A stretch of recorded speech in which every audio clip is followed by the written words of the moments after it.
La sœur, tout à l'heure, la Joaquina, elle a dit qu'elle avait reçu un message. Quand il y avait un grand besoin dans sa vie, elle a reçu un message et le frère qui l'a envoyé, l'enfant de Dieu qui l'a envoyé, n'était pas au courant de la situation, mais Dieu a parlé dans son cœur. Un jour, un serviteur de Dieu va recevoir un coup de téléphone en pleine nuit. On va lui dire, viens vite, il y a un gros problème dans ma maison. Ma fille, mon fils est tourmenté.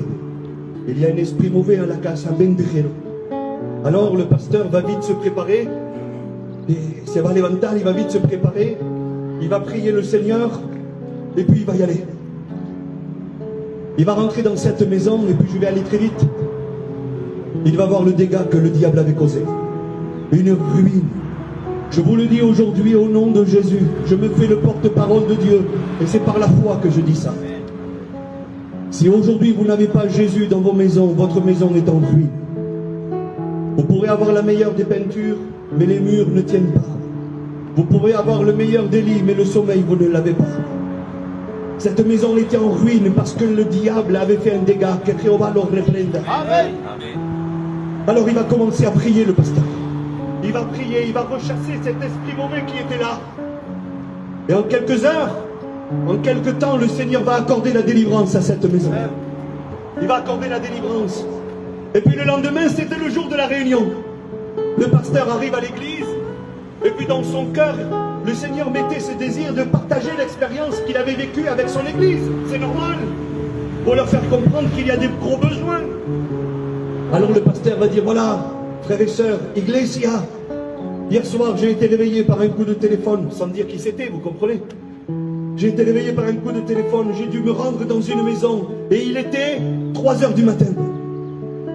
Et puis, j'ai rechassé au nom de Jésus, et on a obtenu la victoire, et l'église a commencé à prier, parler en langue. Des chrétiens se sont mis à pleurer. Et puis le pasteur se demandait, mais qu'est-ce que c'est ça? Qu'est-ce qui s'était passé? L'église étonnée. Ils se parlaient de l'un à l'autre, c'est pas possible. Et puis un des frères qui était là, de l'église, il va se lever, il va dire, pasteur, à moi le Seigneur m'a réveillé à 3 heures du matin pour que je prie pour toi. Amen. Et la sœur à côté elle va dire pareil, je t'aime Batol, le Seigneur m'a réveillé pour que je prie pour toi. Et l'église, l'autre aussi, et l'autre aussi. Le pasteur a été béni grandement. Il ne savait pas, mais Dieu prend soin de son œuvre. Il connaît toutes choses. La sœur a reçu un message, le frère ne le savait pas. Et il y a tampoco. Alléluia, toi tu ne le sais pas, mais des gens prient pour toi. L'église de l'Ariane, Esaketaï, vous savez où elle est? Que Dieu soit béni. Eh bien ce soir elle est là pour vous dire qu'on prie pour toi. On prie pour ta maison. Peut-être que je ne reste pas avec toi dans les moments dehors, dans les moments de joie, dans les fêtes. Non, mais chez moi, dans ma chambre, je prie pour toi. Que Dieu soit béni. Les frères et sœurs qui sont là, prient pour vous. Pour que vos maisons puissent se convertir, pour que le Seigneur puisse vivre dans vos vies et que vous fassiez confiance au bon berger. Alléluia. Voilà le véritable évangile, frères et sœurs. On n'est pas là pour faire des spectacles.